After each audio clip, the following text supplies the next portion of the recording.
बहुत समय पहले की बात है। एक राजा के महल में एक अत्यंत सुंदर और शक्तिशाली राजकुमार का जन्म हुआ। पूरे राज्य में खुशियों की लहर दौड़ गई। राजा ने जन्म के खुशी में चारों ओर मिठाई और अनाज गरीबों में दान किया। राजकुमार का नाम आर्यवीर रखा गया। वो बचपन से ही बुद्धिमान और साहसी था। लेकिन राजा उसके भविष्य के बारे में जानने का बहुत इच्छुक था। जब वो 10 वर्ष का हुआ तो राजा ने उसका भविष्य जानने के लिए राजपंडितों को बुलाया। पंडितों ने उसकी कुंडली देखकर भविष्यवाणी की, राजकुमार अत्यंत बुद्धिमान और शक्तिशाली योद्धा होगा जिससे संसार में इसका नाम होगा। लेकिन राजकुमार का जीवन असाधारण होगा। उसकी मृत्यु जल्दी हो जाएगी, उसकी मृत्यु सांप के काटने से होगी। राजा अत्यंत घबरा गया। उसने बोला कि दोबारा इसकी कुंडली में ध्यान से देखे, लेकिन राजपुरोहित ने कहा विधि का विधान है कि उसकी मृत्यु सर्पदंश से होगी। विधि के विधान को टाला नहीं जा सकता, इससे बचने का कोई उपाय नहीं। ये सुनकर राजा भयभीत हो गया।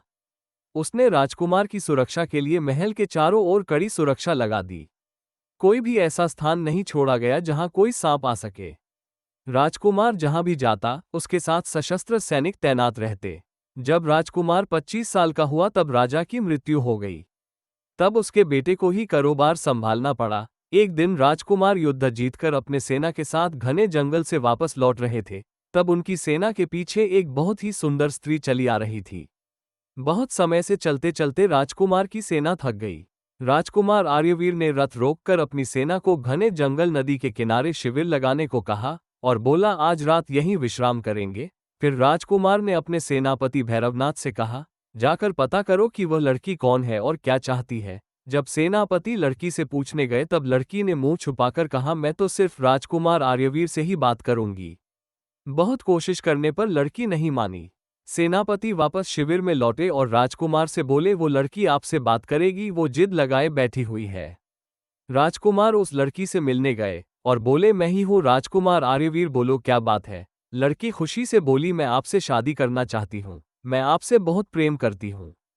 मेरा नाम रागिनी है, मैं संसार के महान योद्धा से शादी करूंगी। राजकुमार ये सब सुनकर अत्यंत चिंतित हो गए। बोले, ये सब नहीं हो सकता है, मैं एक राजा हूँ। मेरा उद्देश्य अभी शादी करने को नहीं है। स्त्री बोली, मैं आपके किसी भी उद्देश्य में बाधा नहीं बनूंगी। ये सब सुनकर राजकुमार शिविर में चले गए।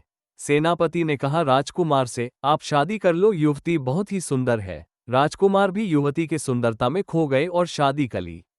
दोनों शादी करने के बाद वापस महल लौटे।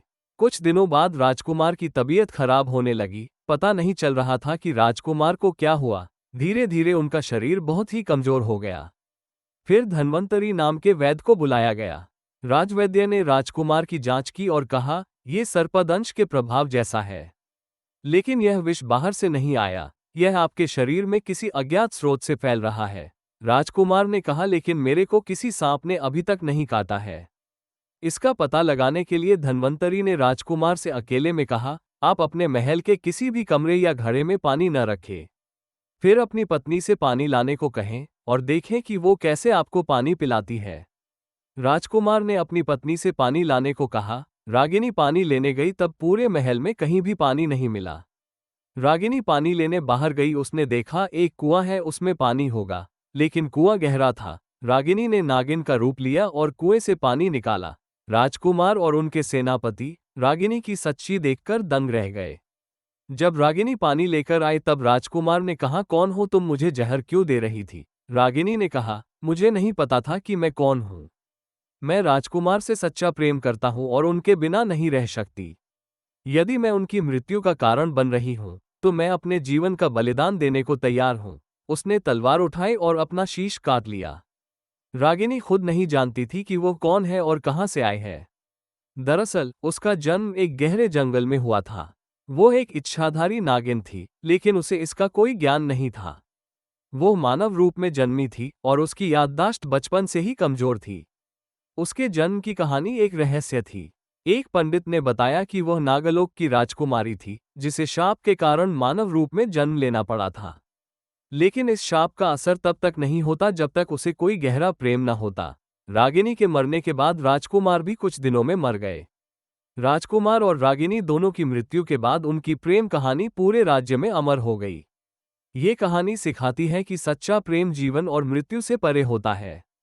विधि का विधान कोई नहीं बदल सकता, लेकिन प्रेम का बलिदान सदा याद रखा जाता है।